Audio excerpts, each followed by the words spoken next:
Good morning, guys. Welcome to the platform. I hope you guys are good. I'm good, guys. My name is Tebos Kosana. Welcome to the platform, the Labor Lens. And today we are discussing a very sensitive subject, right? It's a very sensitive subject that is hardly talked about, right? That is hardly talked about, but affects a lot of people in the workplace, right? This is something that has a serious impact in terms of the productivity in the workplace, right? So this is the issue of the mental health, right? Mental health challenges in the workplace, right? Continue balancing efficiency with empathy, right?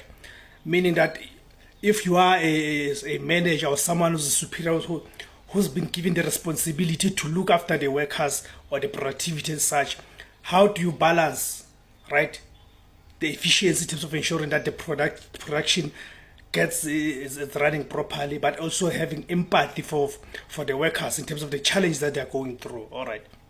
So I said today's video is all about that, the mental health challenges in the workplace. Continue balancing efficiency with empathy, right? All right, let's get to it, right? All right.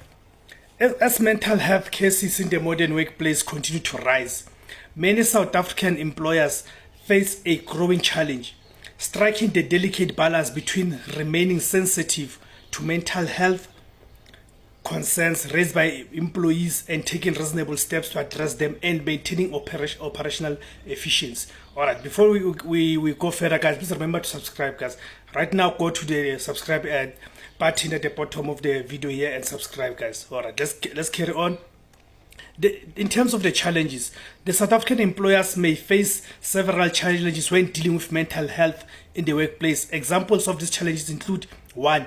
Stigma and delayed disclosure, right? Applicants and employees may be hesitant to disclose their mental health struggles prior to or upon commencement of employment due to fear of stigma, discrimination, non-appointment, or job loss. This can lead to a delayed disclosure of the mental health concerns by employees, which we frequently see raised by employees when they are failing to meet performance standards and are placed under performance management. In turn, this can place additional obligations on the employer that it may not be operationally prepared for, right? For instance, significant time and resources may have already been spent by the employer on coaching, training, and other forms of support in the context of a performance management plan, which in reality, what the employee needed was mental health support and accommodation. This means additional resources. Lack of resources.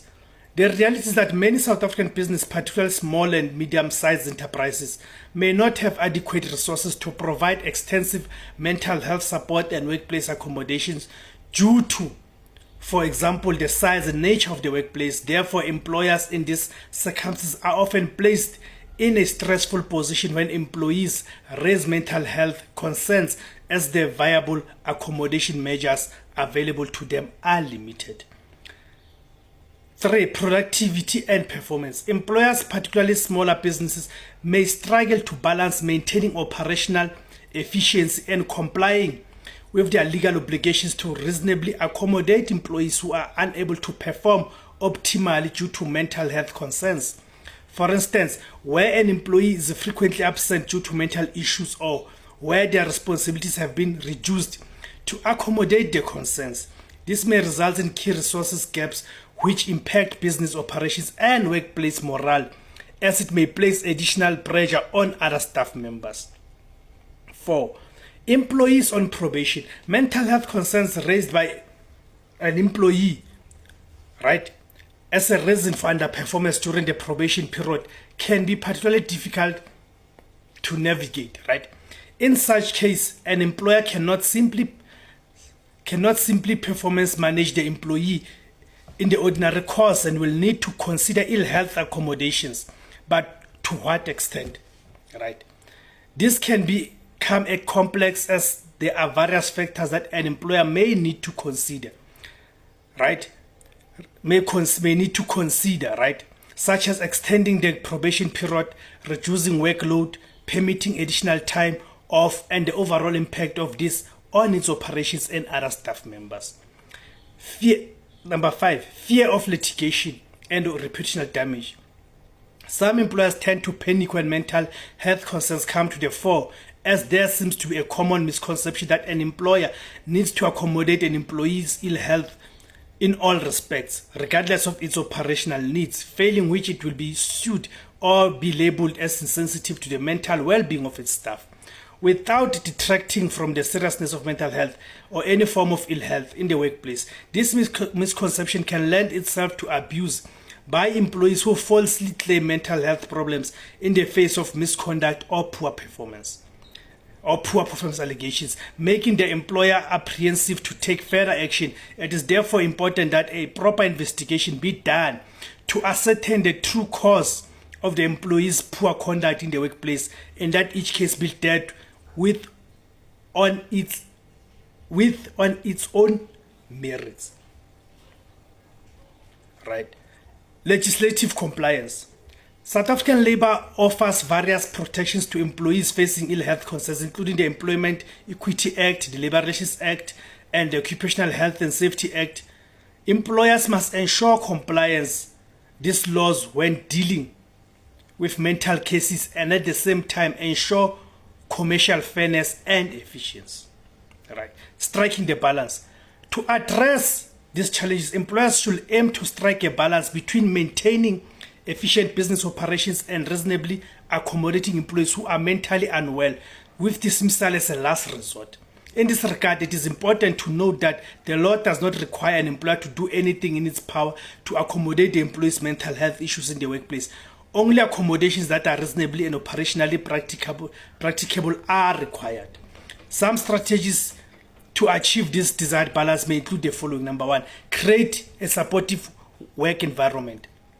Foster an open and inclusive culture that encourages employees to disclose their mental health struggles without fear of stigma or reprisal. 2, provide reasonable accommodations. Depending on the nature and extent of the mental health concerns and the employer's business, reasonable accommodation to support employees with mental health conditions may include flexible work arrangements, modified duties, or temporary leave. However, such accommodations need to be reasonable and possible in relation to what is operationally viable for the business in question.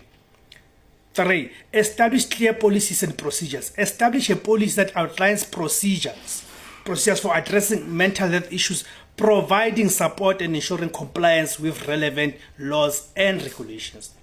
Right. 4, document and record keeping. Keep records of all documents, meetings, and correspondence in relation to each case raised, including medical certificates, sick leave records, and any workplace accommodations that have been implemented. 5, medical certification and validation. Require medical certificates from a qualified healthcare professional for frequent absence or absences longer than 2 days to establish whether the employee is fit to work and validate such certificates where appropriate. This will also provide some guidance on what accommodations can be made, if any can be made. 6, train managers and employees. Provide training on mental health awareness, recognition, and response to ensure that managers and employees are equipped to investigate and assess cases of mental health, ill health, and support colleagues with mental health conditions. Addressing mental health in the modern workplace requires a nuanced and multifaceted approach. By implementing the above strategies and being adequately prepared, employers can strike the balance of creating both a fair and supportive work environment that benefits both the employee and the organization. Thank you very much guys for tuning in. Like I've said, please remember to share, like, but especially remember to subscribe to the platform and share the videos. Let's grow the platform. Let's ensure that information reaches this wider audience. We're able to empower other people. Thank you very much guys for tuning in.